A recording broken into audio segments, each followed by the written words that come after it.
Bonjour, vidéo de janvier 2017.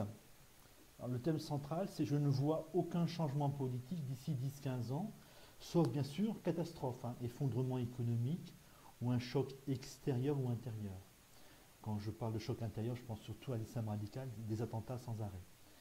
Qu'est-ce que nous sommes? Nous sommes un pays vieillissant à très haut niveau d'instruction. Les vieux de cette génération-ci sont satisfaits de leur sort. Ils ont bien vécu, on pourrait dire, et ils votent pour une politique de destruction totale derrière eux. Ils vont tout détruire derrière eux, et en gros, c'est la droite. Le noyau dur de l'électorat de la droite, LR, c'est les retraités, qui n'en ont rien à faire de l'avenir. Vous avez la gauche, donc c'est les plus diplômés. En gros, les plus diplômés, je crois, de plus en plus votent à gauche, votent centristes, sont européistes. Ce sont les plus forts sur le marché du travail, je parle toujours en gros, bien sûr. Ils sont indifférents à la montée de la précarité chez les moins diplômés et les sans diplôme, et leur seule politique, c'est d'aller ramper devant l'Allemagne. Voilà. Il me semble que c'est, en résumé, l'état de notre politique actuelle, les plus diplômés qui veulent absolument s'arrimer à l'Allemagne, et les vieux qui suivent tant que pour eux tout va à peu près bien. Et la seule opposition politique sérieuse, c'est le Front National. Le Front National est rejeté par une partie des Français qui veulent que cela change. Donc même parmi ceux qui veulent que cela change, une partie ne votera pas Front National. Ça veut dire qu'il faudra vraiment attendre d'avoir énormément de pauvreté, de souffrance, pour que le Front National gagne. Peut-être qu'il faudra attendre 70% de gens qui souffrent, qui voudront vraiment que ça change. Premier problème, si le Front National gagne, eh bien, les plus diplômés vont probablement, au minimum, refuser cette victoire. Ils vont avoir envie d'instaurer une dictature. Ils vont organiser un coup d'État, à mon avis. Le moteur étant la gauche. J'en ai l'impression, de temps en temps je le lis, mais c'est assez rare. Beaucoup de Français semblent ne pas en avoir conscience. Donc il me semble que si le Front National gagne les élections, imaginons que la gauche soit au pouvoir, elle refusera. Si elle est assez proche du pouvoir, elle essaiera d'empêcher le Front National d'arriver au pouvoir. Et si jamais la droite est au pouvoir à ce moment-là, bon, elle va essayer quelque chose. Mais on imagine bien les antifas, les gauchistes, descendre dans la rue en étant fous furieux. Et si la droite se laisse influencer, eh bien, elle peut y arriver. Donc le Front National qui arriverait au pouvoir vers 70% peut-être de gens qui n'en pourront plus. Mais à ce niveau-là, eh bien, nous aurons probablement révolte sur révolte. Si 70% des Français sont pauvres, sont précarisés, sont désespérés, en ont assez, eh bien, il me semble que nous serons plutôt dans une période de révolte, peut-être pas continuelle, mais assez courante. Peut-être tous les 2-3 ans, ou à chaque quinquennat, on aura quelque chose d'impressionnant, comme on l'a vu pour la loi travail. Donc la perspective électorale est sombre.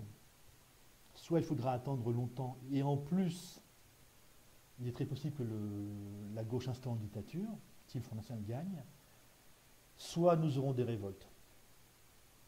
Donc les révoltes, c'est quoi pour le moment? Comment les Français descendent-ils dans la rue? Je vois des grandes manifestations, à ce qu'on a vu en 2016 pour la loi travail, des grandes manifestations, des blocages de points sensibles, et ce qui est nouveau, des violences impressionnantes à l'égard des policiers.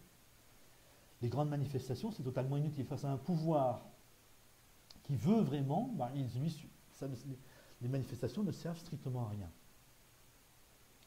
Les blocages de points sensibles, c'est un peu la même chose. Vous bloquez les routes, les gares et les raffineries de pétrole. Eh bien, c'est finalement les gens ordinaires qui sont pénalisés, qui finissent par moins soutenir le mouvement. Et il me semble que quand le mouvement est moins soutenu, le gouvernement, là, envoie la police ou la gendarmerie pour débloquer les points très sensibles.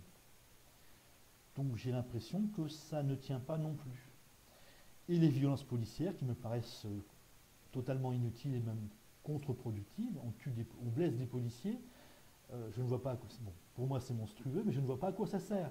Les policiers sont blessés, ça amène les autres policiers à haïr encore plus le mouvement et à être prêts peut-être, si ça va trop loin, à ne pas hésiter à tirer sur les manifestants violents si le gouvernement leur en donne l'ordre. Donc en fait, pour le moment, je ne vois pas, dans notre façon de nous révolter, ce qui serait efficace. On peut s'attendre dans les années prochaines à des révoltes plus importantes qu'en 2016, mais c'est tout, ce sera simplement plus important. On aura des manifestations avec plus de participants, on aura plus de points sensibles bloqués plus longtemps. Un gouvernement décidé peut y résister. Et nous aurons plus de violences policières. Si on a des policiers tués, je pense qu'ils s'opposeront plus violemment au mouvement si jamais le gouvernement le demande. En plus, si nous avons sans arrêt des révoltes populaires inefficaces, eh bien, le gouvernement, soutenu par les gens qui vont bien, donc les 20-30% les plus riches, eh bien, pourrait assez bien instaurer une dictature. Toujours pareil, hein, une dictature poussée par la gauche. La gauche et les centristes, les européistes, les gens qui ont cette mentalité de mépris des faibles ou des pauvres ou des Français. Voilà. Les perspectives me paraissent assez sombres, en fait. Je ne vois vraiment pas ce qui nous permettrait de réussir quelque chose de constructif. Sauf effondrement, sauf choc intérieur ou extérieur, mais justement qu'il faudrait éviter. Et en plus, hein, si la situation devient intenable, dans 15 ans, on a 12 ou 13 millions de chômeurs. Donc si la situation devient intenable et qu'il faut absolument changer de politique, mais il est très possible que les plus diplômés réussissent à instaurer une société dans laquelle ils seront privilégiés, ils seront avantagés. Donc voilà, l'avenir est vraiment noir. Nous vivons l'époque en fait de l'élimination des moins diplômés. Les moins diplômés redeviennent l'équivalent des serfs, des sous-hommes d'une autre époque. Et on n'aura pas beaucoup d'occasions, à mon avis, pour éviter cela. Qu'est-ce que l'on peut faire? Eh bien, je n'ai aucune idée immédiatement efficace, immédiate, pour réussir tout de suite quelque chose. Donc, je n'ai que des choses assez tristounettes à vous proposer. Hein.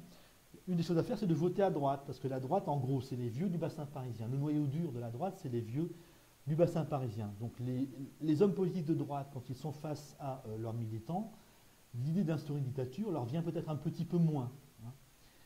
Ils ne se sentiront pas portés par quoi que ce soit. Les vieux ne vont pas instaurer une dictature. On n'imagine pas les vieux descendre dans la rue avec des kalachnikovs et tirer sur ceux qui s'opposent à eux. En plus, c'est des gens du bassin parisien, donc avec un esprit démocratique, beaucoup plus démocratique que chez les Français de type allemand. Donc je vous montre la carte des deux groupes humains.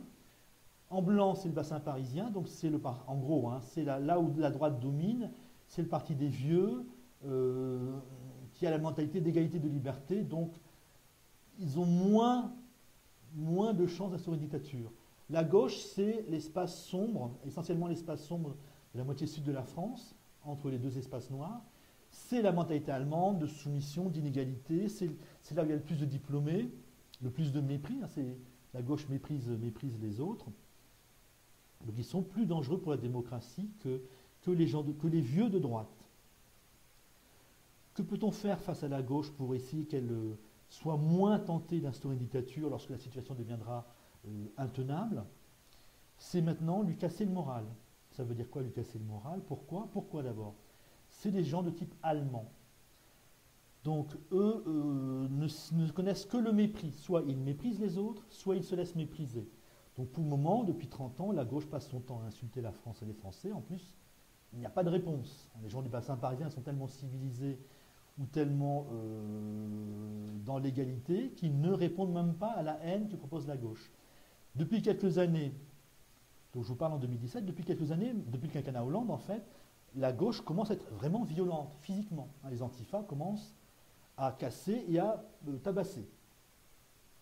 Donc on peut supposer que ça ira de plus en plus loin, qu'ils ne s'arrêteront pas, qu'ils sont pris par leur propre violence et qu'ils ne s'arrêteront plus. Donc la prochaine étape, c'est tabasser des opposants politiques consciemment, c'est peut-être les tuer, enfin ils ne s'arrêteront peut-être jamais si on ne les arrête pas en tout cas. Donc casser leur morale. La gauche, c'est ça. Hein. Casser leur morale, c'est se montrer plus fort qu'eux, c'est leur faire peur.